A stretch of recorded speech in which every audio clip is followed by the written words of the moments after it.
ታዲያስ አዲስ ተመልሰናል። ታዲያስ አዲስ ነው ያዳመጣችሁ ያላችሁት እስከ ሌሊት 7 ሰዓት ድረስ ቆንጆ ቆይታ የምናደርግ ይሆናል።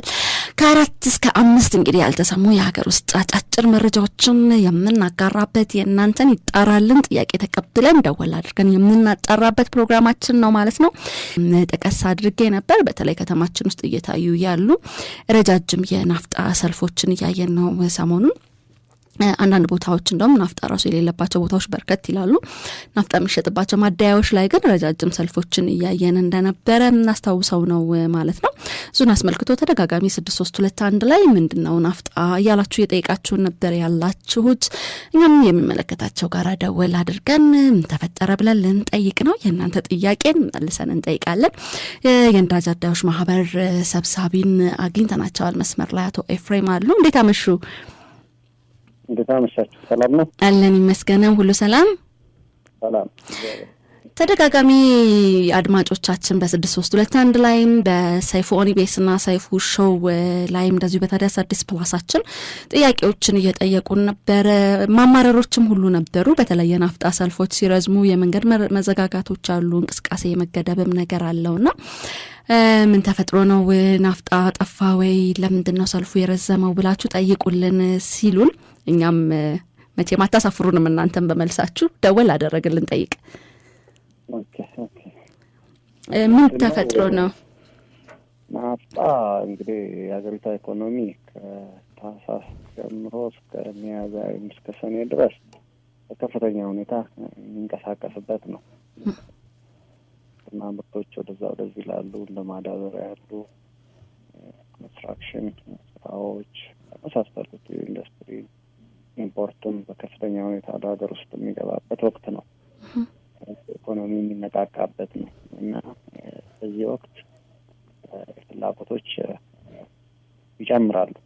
ተሽከርካሪዎች ምልልስ የግብርና አካባቢ ያሉ ፍላጎቶችም ኢነርጂ ስለሆነ ነዳጅ። አቶ ኤፍሬም ካላስቸገርኩኝ ትንሽ ድምጾት ዝቅ አለብን። በዚህ ጊዜ ፍላጎቶች እንትን ይላሉ። በቅርብ ግን ምንድነው የሆነው? የነዳጅና ኤነርጂ ባለስልጣን መስሪያ ቤት የነዳጅ ስርጭትን በተመለከተ አዲስ አሰራር ዘረጋ። ከየካቲት 11 ጀምሮ የሚተገበር ብሎ በፊት ኩባንያዎች ነበሩ እንደየአካባቢ ፍላጎት አካባቢ ህብረተሰቡን ተጠቃሚነት ባማከለ መልኩ ነዳጁን በማደያዎች የሚያሰራጩት። አሁን ግን የማርኬት ሼር ድልድል በማድረግ የአካባቢ የሚያስፈልገውን ለኩባንያዎች በማርኬት ሼር መሰረት ማድረግ ከየካቲት 11 ጀምሮ ይተግበር ተብሎ ወደ መሬት ወረደ። በማርኬት ሼር ማለት እንዴት ማለት ነው? ከሌ የሚባል ካምፓኒ ይሄን ያህል ከሌ የሚባል ካምፓኒ ይሄን ያህል ያ ደግሞ ወደ ማደያዎች ያወርድና ማደያዎቹን ያው ይሄን ያለ ይደለድላል ነው። ያ ምን አመጣ? በተለይ አዲስ አበባ ያለ ትልቅ ከተማና እንዳንድ እንደ ቢሾፍቱ እንደ አዳማ ያሉ ከተሞች ላይ ህዝብ በብዛት የሚገኝባቸው አካባቢዎችና አገልግሎቱ የሚፈለግበት አካባቢ ላይ በፊት ኩባንያዎች የማርኬቲንግ ስትራቴጂ መሰረት ይቀርብ የነበረው አሁን በራሽን መሆን ሲጀምር እጥረቱ መከሰት ጀመረ። ለምሳሌ እኔን ማደያ እንትን ብልሽ ቢያንስ በሁለት ቀን አንዴ ናፍጣ ይደርሰኝና ለህብረተሰቡ አቀርብ ነበር። በአዲሱ ድልድል በ5 ቀን ነው አንዴ የሚደርሰኝ። ስለዚህ እኔ አካባቢ የሚጠቀሙ ሰዎች 4 ቀን ናፍጣ ከኔ ማደያ ላይ አለኝም ማለት ነው። ይሄ ምንን አመጣ? በከተማ ውስጥ አብዛኞቹ ማደያዎች አይድል የሆኑና የተወሰኑ ማደያዎች ነዳጅ ይኖራቸዋል። ስለዚህ ነዳጅ ወዳለባቸው ማደያዎች ያለው ተሽከርካሪ ሁላ ሰልፍ ጠብቆ የሚቀዳበት ሁኔታ ፈጠረ። ያ ነው። ያ ደግሞ ፓኒክ እንዲሆን ያደርገዋል። ወይም የይጠፋል ስሜት የጨምራል ስሜት ሊያደርግ እንዲፈጠር ተጠቃሚው ላይ እንትን ፍላጎቶች ስለሚያነሳሳ ከዚህ ከተማ ነዳጅ ሞልቼ ወይም ቀድቼ ካልወጣው ወደዛ አስቸገራለሁ ብለው ስለሚያስቡ በተለይ ከባባድ ተሽከርካሪዎች በየማደያው ተሰልፈው የሚቆዩበት በጣም ረጅም ሰልፍ የሚጠብቁበት ሁኔታ ተፈጥሯል። ግን ነገሩ አላስከደም መሰለኝ። ከ4 ቀን በኋላ ወደ ነበረው አሰራር ኮታው ቀርቶ ወይም ራሽኑ ቀርቶ ተመልሶ አሁን ከጅቡቲ የሚወጣ ነው። ዛሬ ደግሞ ከመጠባበቂያ ዴፖም ተፈቅዶ መኪኖች መጫን ጀምረዋል። አይ ቲንክ ከነገ ወይም ከሁለት ቀን በኋላ ነገሮች ወደ ነበሩበት ይመለሳሉ ብዬ አስባለሁ። እና እቺ 3-4 ቀን ያችን አተገባባሮ ያችን ምንድነው የኮታ ስርዓት ለመተግበር በሚደረግ ጥረት ነው ይሄ ነገር የተከሰተው። አስፈላጊነቱ ምን ነበረ? የኮታ ስርዓቱ እንዲተገበር ያስገደደን ሁኔታ ነበረ? ምክንያቱም በዚህ ልክ እጥረት እንዲፈጠር ፓኒኮች እንዲፈጠሩ የሚያደርግ ከሆነና ተመልሰን ወደ ቀድሞ አሰራር የምንመለስ ከሆነ ያንን ተግባራዊ ሲደረግ ይሄ ነው ምክንያቱ ተብሎ የተገለጸ ነገር ነበር። እንግዲህ እኛ አስጠንቅቀን ነበር ይሄ ነገር አስቻይ ሁኔታ አይደለም። ምክንያቱም እኛ ስራው ላይ ብዙ ቆይተናል። ሎጂስቲክ መሬት ላይ ወይም በጥናት ወይም ቢሮ ቁጭ ብለሽ የምትሰሪው ነገር አይደለም። ትሬንዶች ማየት ይፈልጋል። የትኛው አካባቢ ነው ኤፊሽንት ያላቸው ወይም በምንድን ነው በብቃት ነገሮችን ማስኬድ የሚችሉ ማደያዎችን ከሲስተም በሚያወጣ ሁኔታ ደልድለሽ ብዙም በአንድ ጊዜ ብዙ ሰርቭ የማያደርጉ ወይም ቤተሰቡን ቶሎ አገልግሎት መስጠት እንደማይችሉ ማደያዎች ሽፍት ስታደርጊ እንደዚህ አይነት ነገሮች ሊከሰቱ እንደሚችሉ እኛ ይሄ ነገር አያስኬድም ለማለት ሞክረናል። ግን ያው በወቅቱ በቂ ዝግጅት አለ፣ ችግርን የለም የሚባል መልስ የተሰጠን። እስኪ እናየዋለናል። ብዙም መቆየት አልቻለም። ምክንያቱም ማደያዎች እርስ በርስ አንዱ ከአንዱ በአፈጻጸም ይለያል። ለምሳሌ በግማሽ ቀን ውስጥ 45,000 ሊትር ሸጦ ህብረተሰቡን ማስተናገድ የሚችል ማደያ አለ። 45,000 ሊትር ደግሞ ለመሸጥ 2 ቀን የሚፈጅበት ማደያ አለ። ከቦታ ጥበት፣ ከኖዝል፣ ከኤፊሽንሲ ዋቴቨር እነዚህን ግምት ውስጥ ያልከተተ የፓራሜትር ተጠቅመው ነው ይሄን ማርኬት ሼር ለማውጣት የሞከሩት። አንደኛ የማደያ ባለቤቶችን ያሳተፈ አይደለም። ምክንያቱም እኛ ተገቢውን የሆነ ኢንፑት ይሄ ነገር አያስኬድም ብለን ካለን ልምድም እንትን ለማለት እንችላለን። በራሳቸው ጊዜ ይሄን ነገር ያስኬዳል ያለውን እጥረት ወይም የነዳጅ ስርጭት ያስተካክላል ብሎ እንግዲህ መንግስት ያው ነገሮችን ችግር ለመፍታት ነው። እነሱም ለነገሩ ችግር ለመፍጠር አይደለም። ያው ከወደብ ጋርም ተያይዞ አቅርቦት ላይ በተወሰነ መልኩ ችግሮች አሉብን። የመጣ መርከብ ወዲያው አንስተሽ ለገበያ ማቅረብ አትችይም። ያለው ተርሚናል በቀን ቢያነሳ 10 ሚሊዮን ነው። የሆነች ቀን ማንሳት ካልተቻለ እዛ በሶስተኛ ወገን የሆነ ችግር ወደ እኛ የሚመጣበት እድል ሰፊ ስለሆነ ይሄ በዘላቂነት ከወደብ ጋር የተያዙ ችግሮች ሲፈቱ ምናልባት ከነዳጅ ጋር ተያይዞ ያለው ነገር ሙሉ በሙሉ ይፈታል ብዬ በግሌ አምናለሁ። ምክንያቱም መርከብ 3-4-5 ቀን ቆሞ ለማራገፍ ወደብ ላይ ተመረጅ የተከፈለ የሚጠበቅበት ሁኔታ ስለማይኖር ማለት ነው። በቂ ተሽከርካሪ ያለ በአንድ ጊዜ ከዛ ተነስቶ ሀገር ውስጥ ላሉ ማከማቻዎች ማደያዎችን ጨምሮ ቢደረግ እንደዚህ አይነት ፍላጎት በሚኖርበት ሰዓት የሚፈጠሩ የፍላጎት እንትኖች እየተቀረፉ ይሄዳሉ። አሁን ግን ባለው ለመስተናገድ አንድ እንደው ምሳሌ ልስጥሽ። አንድ የእግር ኳስ ቡድን ጥሩ እያጠቃ ባለ ጊዜ ምርጥ 11ዎቹ እያጠቁ እያሉ ቡድኑን ተጫዋቾች 2-3ቱን ቀይሮ ውጤቱ ቢቀለበስ የአሰልጣኙ ታክቲካል ስህተት ተብሎ ነው የሚወሰደው።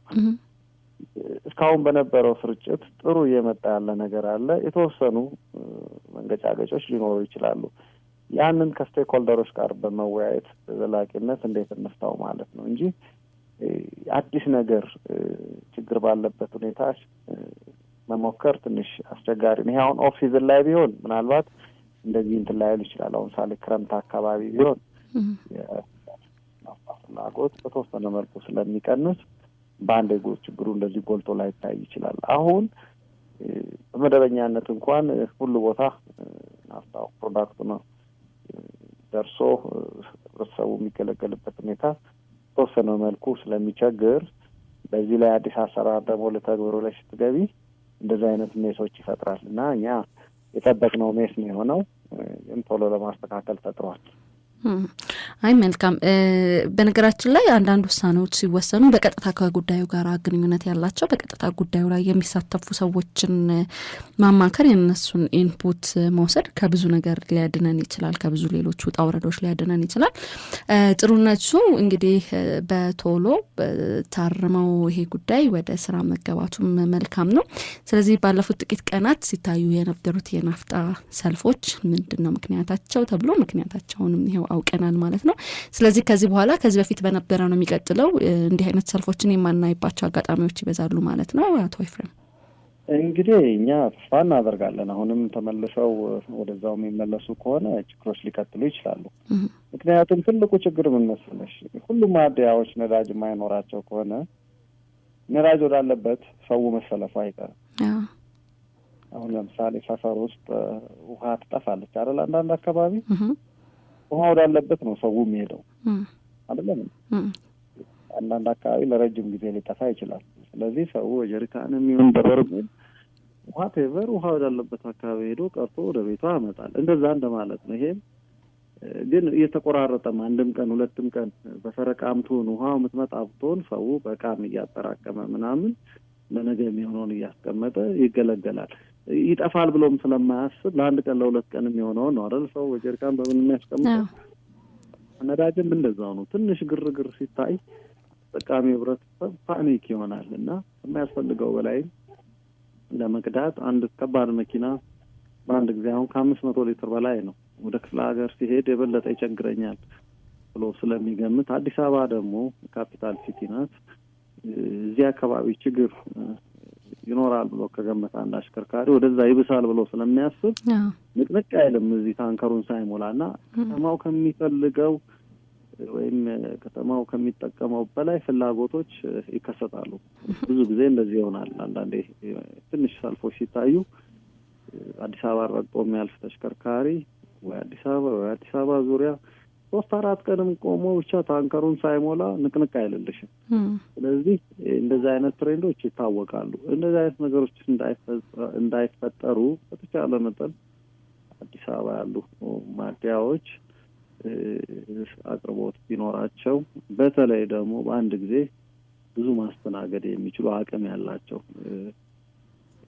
ማደያዎች ቶሎ ሰልፍን መበተን የሚችሉ ቅድሚያ የሚያገኙበት ሁኔታ ቢኖር ይሄ ነገር እየተፈታ ይሄዳል ነው እና አሁን ላለው እንግዲህ በዚህ 2 ቀን ውስጥ ከጅቡቲ የወጡ መኪኖች ይደርሳሉ ተብሎ ይገመታል። ከዴፖም ይወጣል።